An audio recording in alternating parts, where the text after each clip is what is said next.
This morning, 24-year-old Hitler-loving fascist Nick Fuentes was allowed back on Twitter. And in what mature way did he announce his return? This tweet of Patrick from SpongeBob walking back through the doors.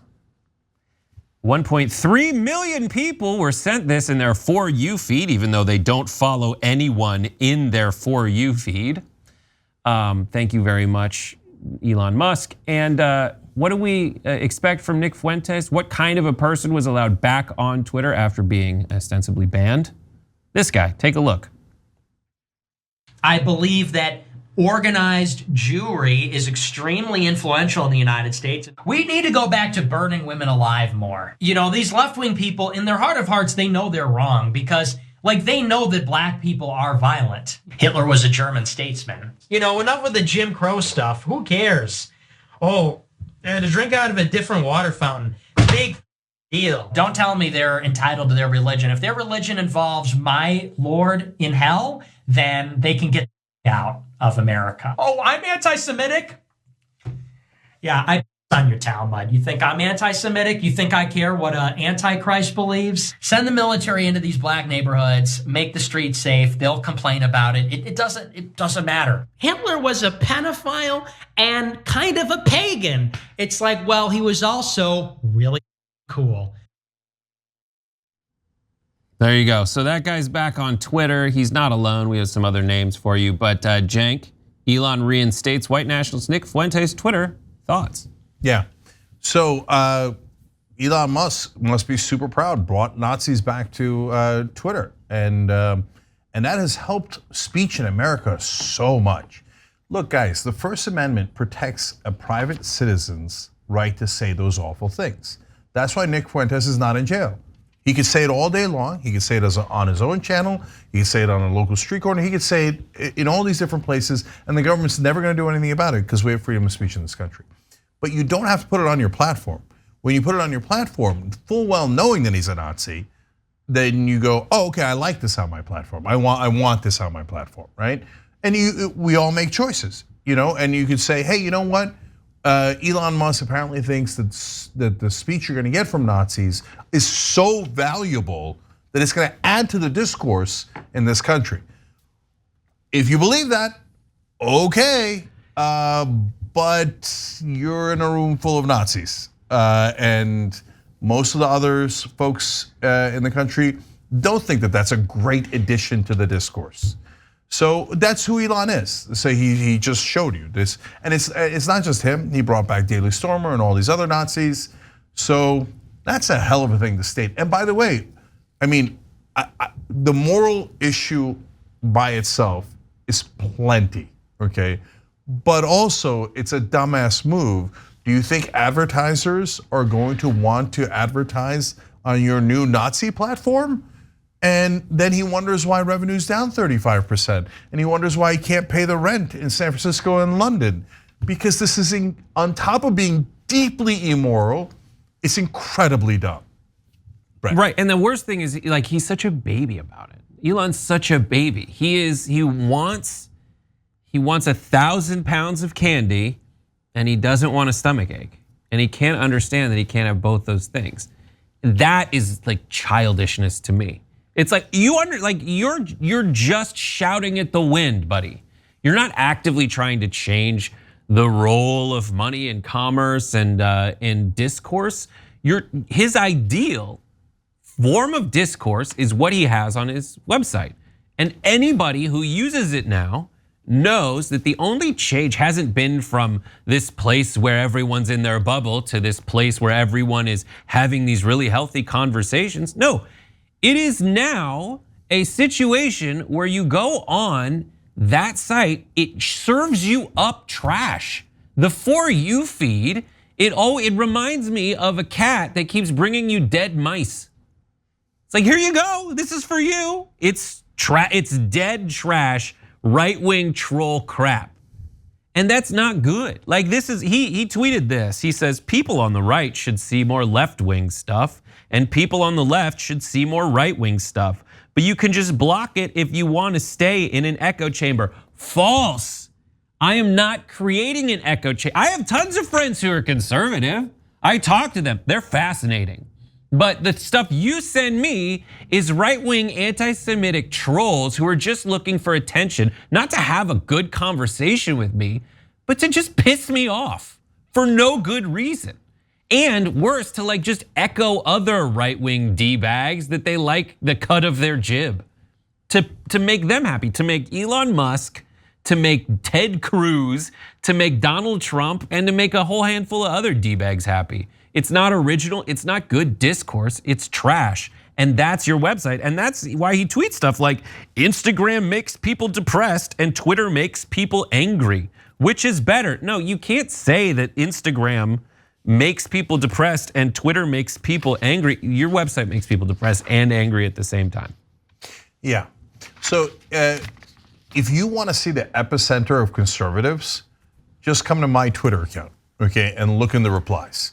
Okay, we didn't have the problem that we were in echo chambers on Twitter. Like that's true in other places like maybe Facebook, etc., right? But on Twitter, all there is trolls. You can't get rid of conservative trolls. Right-wing trolls are everywhere. And if you're a left-winger, they're way more in your replies than they are anywhere else. I'm telling you, on any given day, on any given tweet, it doesn't matter if I said, hey, it's a beautiful day today. Okay, go look at my replies and you'll see 2,000 angry right-wingers going, oh yeah, well the Jews don't know what they're doing, I'll tell you that right now. And you're fat and you're Muslim and you're brown and we hate you. Oh wow, that was such a good discourse. I'm really glad we have that outlet and that you've somehow made it. By the way, and I don't believe anything Elon Musk says anymore. Really, he's feeding the right wing more left wing material? I mean, hadn't seen it yet. Okay. Well, yeah, here's a tweet from Stephen Monticelli who says, after posting surveillance footage of self-driving Tesla causing a major pileup, it appears Ken Klippenstein's account's being restricted from search results, except if you already follow him. And again, as I said, I'm getting so much stuff from people I don't follow. Like it says, do you want to follow him? This person you've never interacted with on Twitter follows him. Maybe you'll want to too. And it's just it's the algorithm being wrong, and this is like my central criticism of Silicon Valley folk, is that they think that the science, that their computer science is gonna be great and they just need to make tweaks and they'll solve the world. But a lot of their assumptions are wrong, and in the meantime, it ruins the world. And so the only algorithm breakers I've really seen on Twitter are incels like this guy. And when I say incels, it's a specific reference to someone who doesn't know how to get girls to like them. So everything he's done to try to get people to like him has never worked. The only way he can get attention is to alienate and insult them. And that's, extrapolate that to all of right-wing discourse. It's just to alienate and insult people. And it serves you more of stuff you love and more of stuff you hate. And a lot of people who hate stuff love the right wing, and a lot of people who love stuff hate the right wing. And that is why they always win on right wing platforms like Elon Musk. And anyone who sees that Nazis are bad, see that he brings back Nick Fuentes, and it's just, I don't care if he does or not. Like, it's a free country, it's his company, I don't care. But I am going to describe your ecosystem the way you seem to be creating and feeding it, which is horrible. And by the way, what's this talk of speech and discourse, etc.? Have we? I just tweeted this today. Funny enough, ironically enough, I said I don't remember. Like I haven't had a reasonable debate based on facts with a right winger online in about a decade. Like we used to have them. For the young people, you probably have never seen them your whole life, right? But we used to actually have an exchange of ideas in the country. You still had bad guys back then, but every once in a while you get a smart right winger and a smart left winger, and they'd have a debate about the budget, deficits, trade, etc. None of that happens anymore. None of it.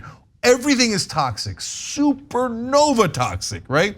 What debate? And you go to debate a right winger, and you're like, okay, well, 60 court cases said that Donald Trump did not win the election and had no evidence. They're like, oh yeah, it's because of black people. The black people are intimidating the judges. I'm like, well, how do I talk to you if you're a lunatic and we're not dealing in the fact-based world? You don't even care about logic. They're like, that's why Trump won, because 0 is better than 60. You're like, I don't know what you're saying, Yeah. right? And besides which, there's a pedophile ring that runs the country, and they drink kids' blood, just like the Jews. You're like, oh, Jesus Christ. What part of this is an interesting debate or discourse or speech, right? No, but we see that, and any rational person sees that and goes, that's not the right way to do it, right? Elon Musk sees that and goes, attaboy. No, there's something wrong with him, man.